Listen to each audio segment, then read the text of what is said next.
Tuhan bersamamu.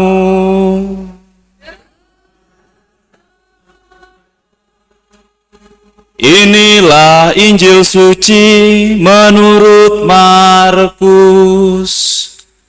Dimuliakanlah Tuhan.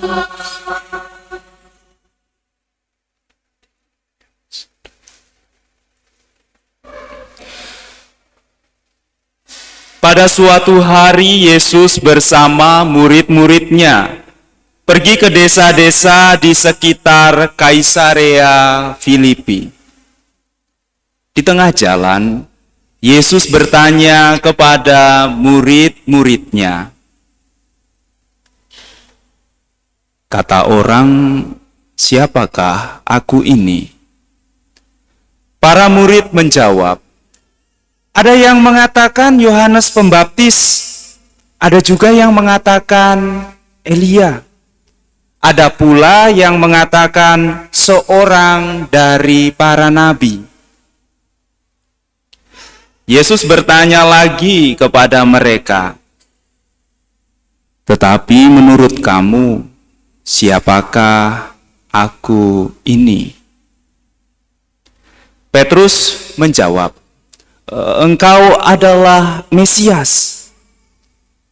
Lalu Yesus melarang mereka dengan keras supaya jangan memberitahukan kepada siapapun tentang Dia. Kemudian mulailah Yesus mengajarkan kepada mereka bahwa Putra Manusia harus menanggung banyak penderitaan. Ia akan ditolak oleh tua-tua, oleh imam-imam kepala dan ahli-ahli Taurat, lalu dibunuh dan bangkit sesudah 3 hari. Hal ini dikatakannya dengan terus terang. Tetapi Petrus menarik Yesus ke samping dan menegurnya dengan keras. Lalu berpalinglah Yesus dan sambil memandang murid-muridnya, Ia menegur Petrus dengan keras. "Enyahlah iblis, sebab engkau bukan memikirkan apa yang dipikirkan Allah, melainkan apa yang dipikirkan manusia." Lalu Yesus memanggil orang banyak dan murid-muridnya dan berkata kepada mereka, "Jika seseorang mau mengikuti aku, ia harus menyangkal dirinya, memanggul salibnya, dan mengikuti aku. Karena siapa saja yang mau menyelamatkan nyawanya, ia akan kehilangan nyawanya. Tetapi siapa saja yang kehilangan nyawanya karena aku dan karena Injil, ia akan menyelamatkannya."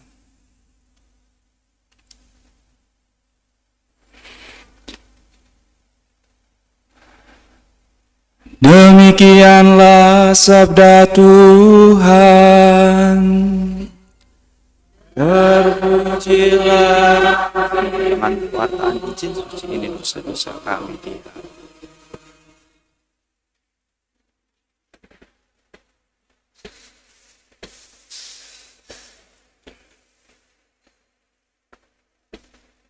Para suster, saudara, saudari, dan adik-adikku yang terkasih dalam Tuhan, hari ini dalam Injil Tuhan Yesus menyampaikan warta penderitaannya secara terus terang.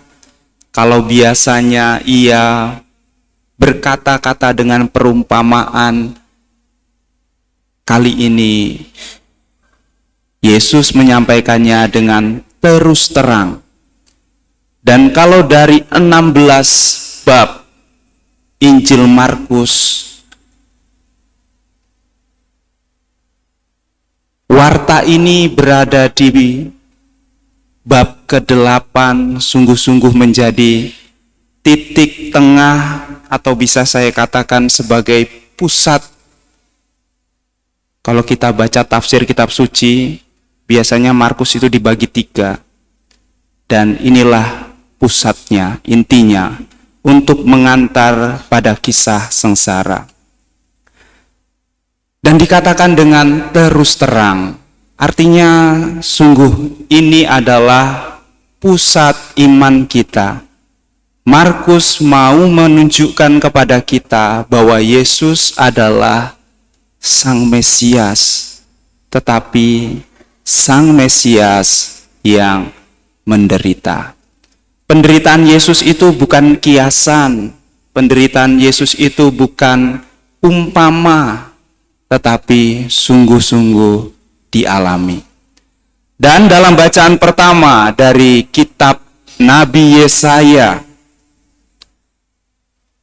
himne atau madah hamba Yahweh menjadi pengantar untuk kita memahami pusat iman kita dalam bacaan Injil yang kita dengarkan tadi. Yesus adalah Mesias yang menderita. Bukan Mesias seperti yang dibayangkan oleh ahli Taurat, orang-orang Farisi dan tua-tua yang bisa membawa pembebasan dari penjajahan, tetapi Mesias rohani yang mengantarkan roh kita yang sebelumnya terbelenggu dosa menuju pembebasan hidup. Maka kalau kita berpikir bahwa menjadi pengikut Kristus, pengikut Sang Mesias, kalau kita berpikir sama seperti Petrus, maka hari ini Yesus berkata kepada kita, "Enyahlah iblis." Kalau kita berpikir dengan mengikuti Yesus, kita akan memiliki jaminan untuk tidak kesusahan, tidak menderita di dunia. Enyahlah iblis, sebab engkau bukan memikirkan apa yang dipikirkan Allah, tetapi apa yang dipikirkan manusia. Para suster, saudara-saudari, dan adik-adikku yang terkasih, pusat iman kita ialah Yesus, Sang Mesias, yang rela menderita demi keselamatan orang lain. Yang dalam himne hamba Yahweh dikatakan, yang tidak mengeluh ketika punggungnya dipukuli. Pernah lihat sebuah animasi Korea? Ada Yesus, kemudian ada, ini hanya gambar-gambar stick gitu ya. Kemudian Yesusnya itu ada orang yang diminta menjaga salib, kepentung batu kecil-kecil, dia mengeluh. Padahal setelah di zoom out, Yesusnya itu sudah ketimpuk batu banyak sekali di punggungnya. Jadi penderitaan kita itu sebenarnya penderitaan kecil yang lewat dari badannya Yesus. Maka penderitaan kita adalah penderitaan kecil dibanding pengorbanan dan penebusan Yesus Sang Mesias yang menderita. Nanti boleh dilihat videonya, menarik. Dia Sang Mesias yang rela menderita, yang tidak mengeluh. Janggut pipinya dicabuti. Coba sebelahnya yang ada janggut dicabut, apa nggak kena tampol nanti? Untung saya nggak punya. Ya, nggak ada yang punya ya di sini ya. Kalau ini kiasan, kalau Yesaya ini kiasan, tetapi Markus tadi Yesus mengatakan bahwa anak manusia harus menderita, itu dia mengatakannya dengan terus terang. Para suster, saudara-saudari, dan adik-adikku yang terkasih, beriman pada Yesus, Sang Mesias yang menderita, ingat, bukan membuat kita bebas dari penderitaan di dunia. Kalau kita mencari pembebasan, mencari mukjizat di dalam gereja, bisa saja gereja tetangga itu banyak mukjizatnya, tapi nggak tahu kita. Ya, tapi ingat, Yesus yang kita imani bukan membuat kita bebas dari penderitaan di dunia, tetapi ini memberi jaminan kita bahwa kita akan memiliki pundak yang lebih kuat untuk memikul penderitaan. Sebab Tuhan sendiri telah lebih dahulu memikul penderitaan kita. Maka seperti animasi yang saya ceritakan, batu yang kena kita itu sedikit saja.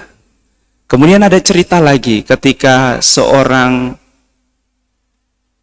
peziarah berjalan, dia melihat tapak kakinya di pasir ada 4, tapi ketika naik gunung hanya ada 2. Dia marah-marah kepada Yesus. Kenapa justru saat paling menderita engkau meninggalkan aku? Pasti sudah tahu ceritanya kan? Padahal tapak 2-nya itu tapaknya Yesus.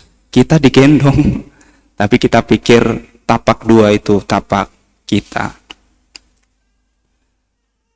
Maka para suster, saudara-saudari, dan adik-adikku yang terkasih, karena pusat iman kita adalah Yesus Sang Mesias yang menderita, maka sabda ini harus kita catat. Kemarin saya memberi rekoleksi ke Miss Dinar di Natar dan Kedaton. Ya, minggu depan juga ada rekoleksi Miss Dinar. Tetapi justru saya Romo di sini tidak bisa menemani. Ya, maaf lah ya. Karena sudah ada jadwal lain yang lebih dahulu.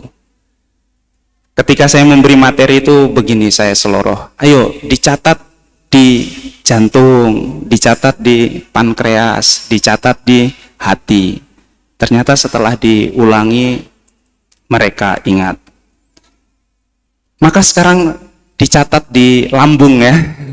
Kalau mulai lapar ingat kata-kata ini. Setiap orang yang mau mengikuti aku harus menyangkal diri, memikul salib, dan mengikuti aku. Kalau mulai lapar, usaha mulai surut, ingat sudah dicatat di lambung ini kan. Setiap orang yang mau mengikut aku harus menyangkal diri, memikul salib, dan mengikuti aku. Inilah iman kita.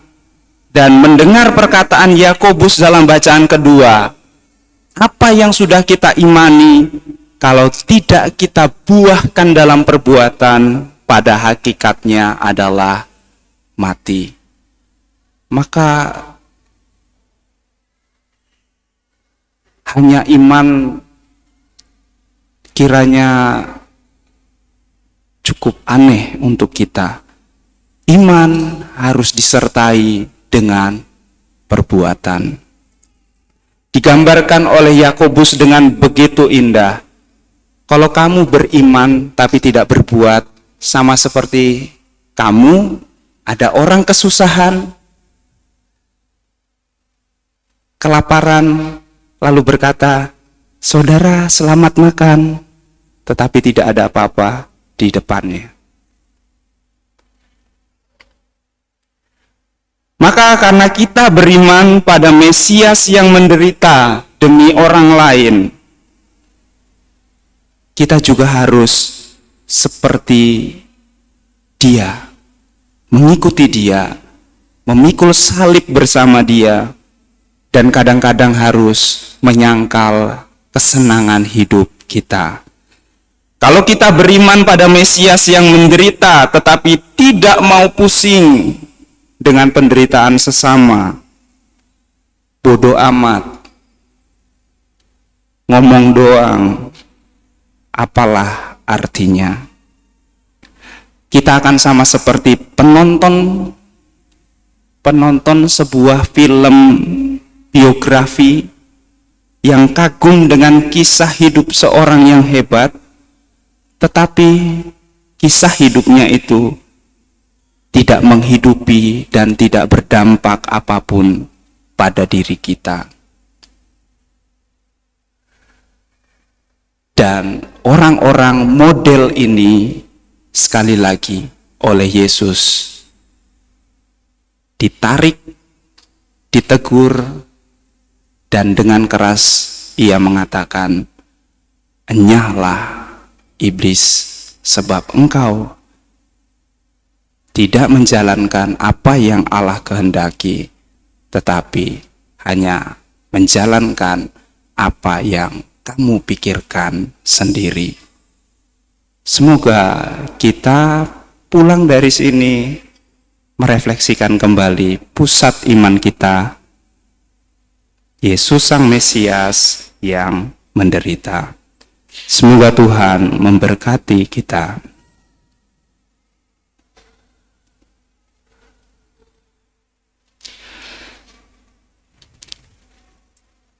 Menanggapi sabda Tuhan, mari kita bangkit berdiri, kita memperbaharui iman kepercayaan kita bersama-sama.